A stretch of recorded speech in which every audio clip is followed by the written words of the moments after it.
Hey, welcome to Dansmodelworx.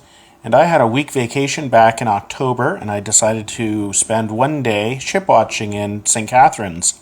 And join me as I watch some ships go through the Welland Canal. So just a technical note about this video. The wind was really blowing hard this day, and the amount of bluster that was getting into the camera microphones was ridiculous. So I've muted most of the background noise. I've taken it right down to a minimum, and I'll be doing a lot of voiceovers for this video. As you can see, the lock gates have opened to allow the Federal Wesser, that's the name of this vessel, to leave the lock. Now, as I passed over the Garden City Skyway, that's the large bridge in the background, I looked over and I saw that this ship was already in the lock, so I really had to hurry to get over to the viewing platform.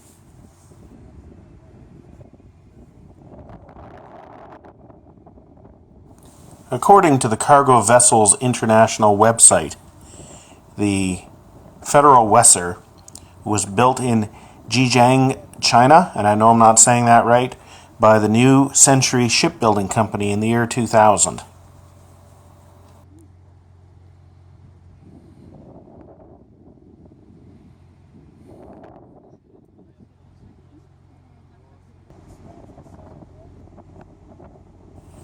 This is the accommodation block and wheelhouse of the Federal Wesser.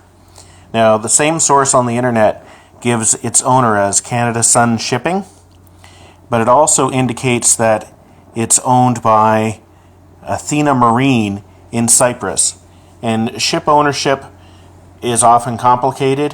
One company will own the ship, but it'll be part of somebody else's fleet. And so that's why it's a little confusing sometimes as to who actually owns a ship.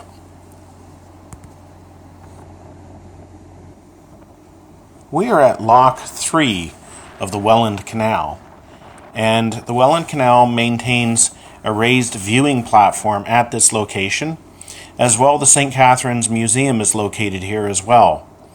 And this is a good place to watch ships, except just after 9/11 they built a really massive heavy-duty black fence, which kind of makes it difficult to see through sometimes. We are looking downstream. That is, we're looking towards Lake Ontario in this view. And this ship is going to have to navigate 2 more locks before it can finally reach Lake Ontario. As the Federal Wesser leaves the lock, if you look towards the bottom of the screen, you can see an example of the heavy black fencing and railing that surrounds the viewing platform and the stairs that go up. And you're really kind of forced to peer between the bars as if you were in jail or something like that. It certainly makes photography difficult. You pretty much have to put your camera right up against the fence and make sure that your lens is basically between the bars. As a matter of fact, this is a situation where people using less sophisticated devices, such as phones, have it over professional grade equipment with large lenses, have an advantage because you can easily point your lens through these bars without them being blocked.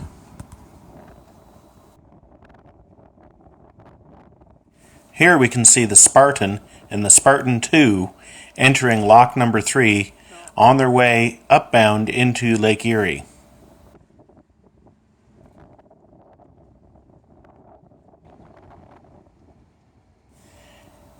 This is a barge tugboat combination in which the barge has been specifically built to match a certain tugboat, and once they've been matched together, they generally stay together for most of their working life. As the combination gets closer, you can see how the back of the barge has a dovetail which the tug actually fits into. So the tug is basically 2/3 of the way into the barge, making them almost one unit.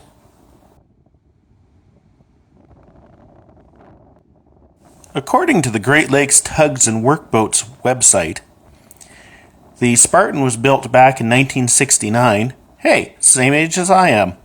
as the Lead Horse by Burton Shipbuilding.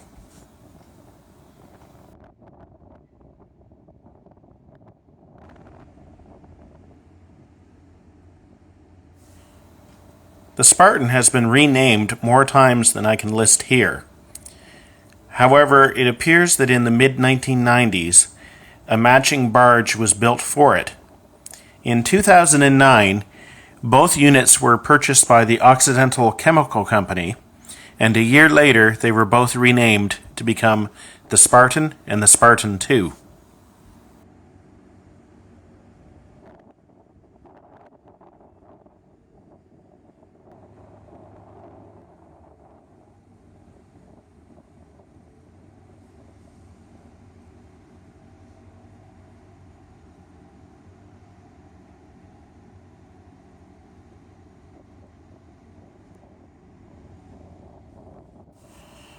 As the lower lock gates close, we can see that the safety barrier is being put in place. This is not the yellow object you see going down. That's merely a crane which lowers a cable down across the lock. And this way, should a ship go towards those gates, it would be caught by that cable, thus preventing disastrous damage being done to the gates. That crane will later go back up again after it puts the cable down.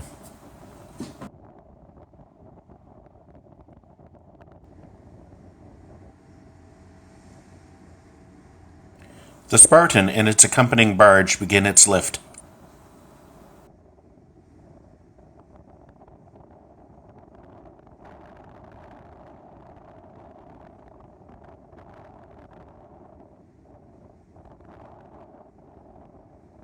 Less crew to run a tugboat than you do a full-size laker. Oh yes, that's true. That makes sense. Anything that reduces the expense, they like.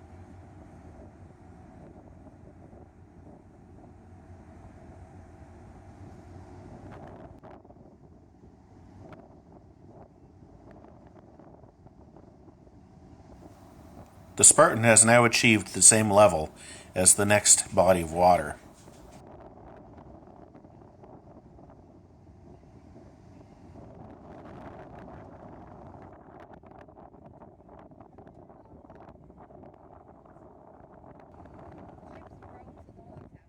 I think the ships broke first. And now we can see the gates at the far end of the lock opening.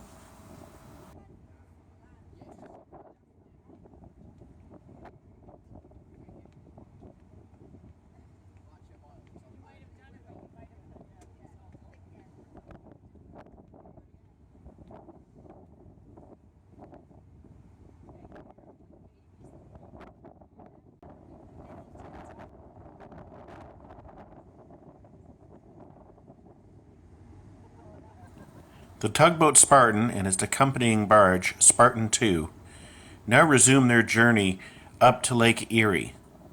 As the pair pass, note how, once again, the tugboat slots into the back of the barge. The pair will now head upstream to their next obstacle, which is the lift bridge carrying Glendale Avenue over the canal. Then they'll head towards the flight locks, and the flight locks are basically 3 locks all in a row. So they'll go right from lock 4 to 5 to 6, and then there's a brief space of not really open water heading into lock 7.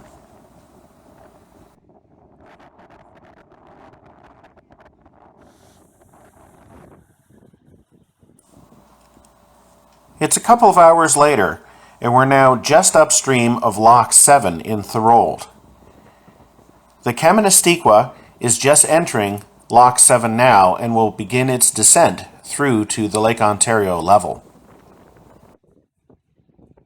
If you're curious about the missing 2 to 3 hours, then check out part 2 of this video.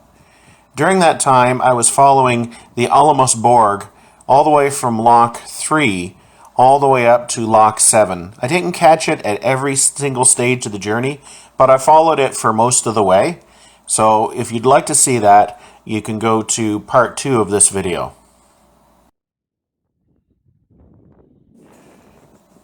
According to the Boat Nerd website, This ship was originally named the Saskatchewan Pioneer, and it was built in 1983 by Govan Shipyards in Glasgow, Scotland, for the Pioneer Shipping Company. Now it has gone through a number of different owners, paint schemes, and names. In 2007, it was purchased by Lower Lakes Towing and renamed the Kaministiquia.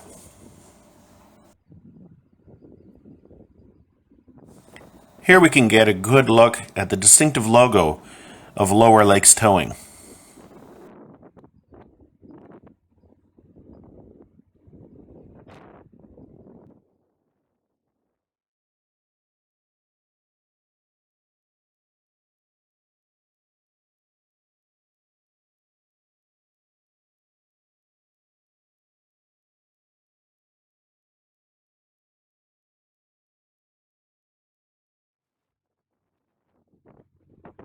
The small building on the lower left that the ship is currently passing houses equipment to control the inlet valves for the upper end of the lock. The Kaministiquia is equipped with a reversible pitch propeller, which it is currently using to slow itself and bring itself to a stop in the lock. We're now on the other side of that lock inlet building, and this is a good place to see the upper gates of Lock 7 close. And as a matter of fact, there's actually a set of bleachers which is set up by the Seaway Authority for people to watch. As well, locals have placed some resin lawn chairs there for people to use as well. So we can see the lock gates closing, and as they completely close, you can see just how little space there is to spare with a ship this size.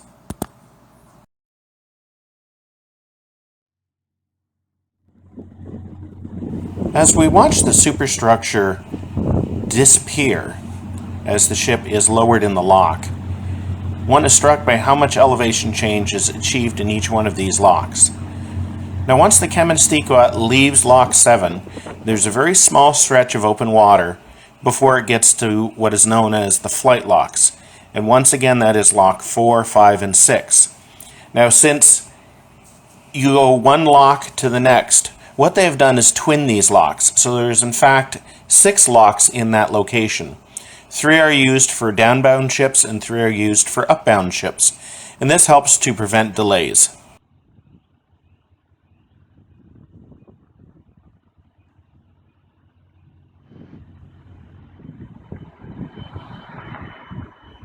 While driving back to the visitor center at Lock 3, I was surprised to see the Spruce Glen was just about to enter lock number 4, one of the flight locks. I quickly pulled off to the side of the road and jumped out in order to get these shots. Now here's a cool coincidence, and I didn't learn this until I was doing the research for these voiceovers. The Spruce Glen was originally built in 1983, once again by the Govan Shipbuilding Company in Glasgow, Scotland, and it was actually one of 3 sister ships built back in 1983. It is a sister ship to the Kaministiquia, and like the Kaministiquia, it has had a couple of name changes during its lifetime. In 2002, it was purchased by Canada Steamship Lines and renamed the Spruce Glen.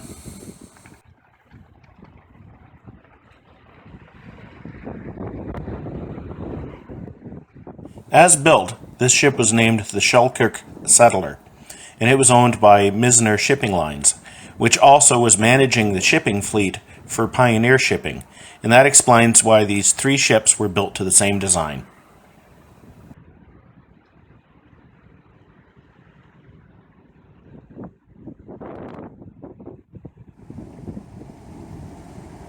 Upon returning to the visitor center at Lock 3, I checked the schedule for what was due next. According to the schedule, the next upbound ship was going to be the Federal Hudson, but it gave its arrival time as after 8 o'clock, which would have been after dark. I decided to drive upstream next to the canal to see if I could see if it was early. And right now we are standing just downstream of lock number 2. The red ship is the Federal Hudson, and it is tied up, waiting for the Algoma transport to finish passing it. In part 2, you will see that earlier in the day, I had to hurry to cross the Glendale Avenue Bridge before it raised to allow the passage of the Algoma transport.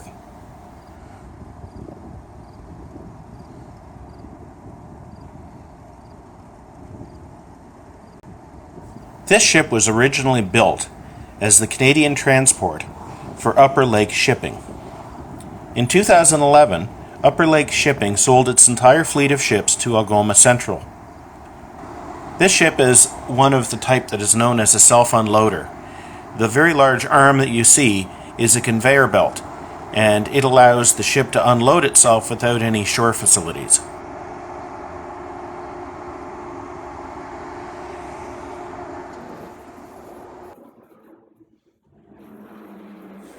We are just upstream of lock number 2 on the Carlton Street drawbridge. In the lock is the Federal Hudson, and it has completed its lift, and it's going to be exiting the lock and passing under this bridge in a few moments.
It's okay.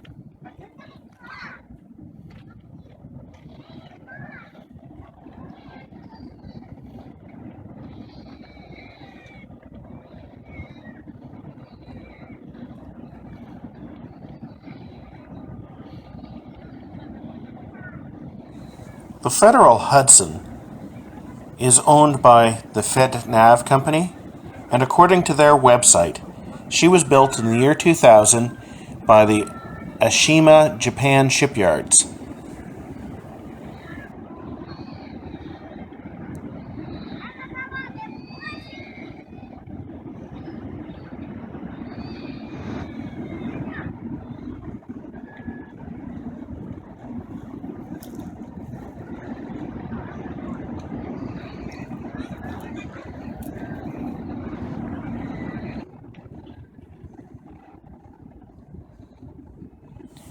Yes, that's my rusty caravan in the picture.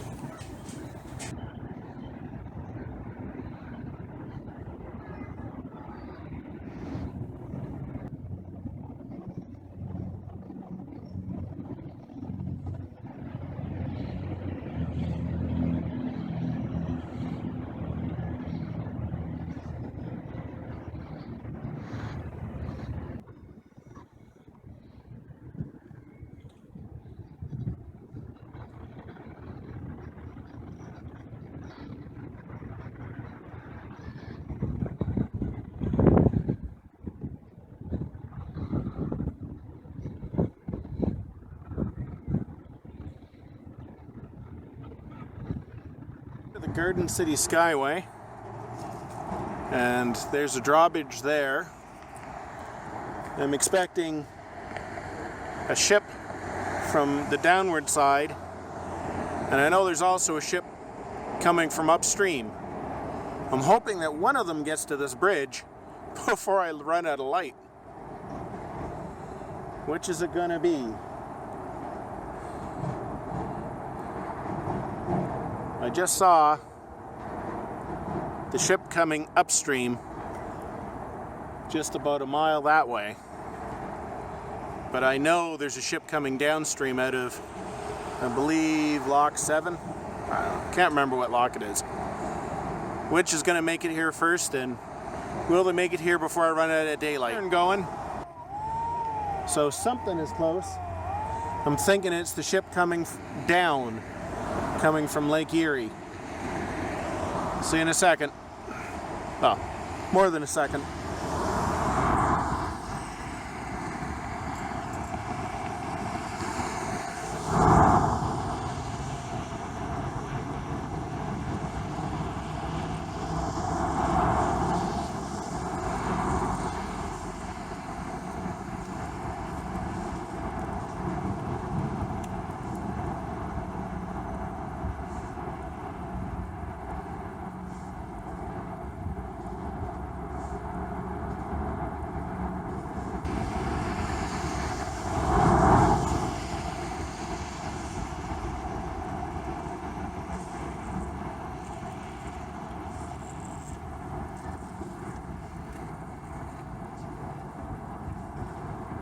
I was wrong.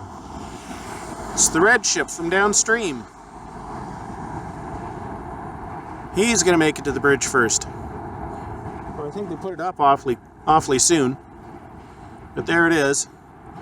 The one that I filmed going through the other lift bridge. There we go. The Federal Hudson won the race to the bridge.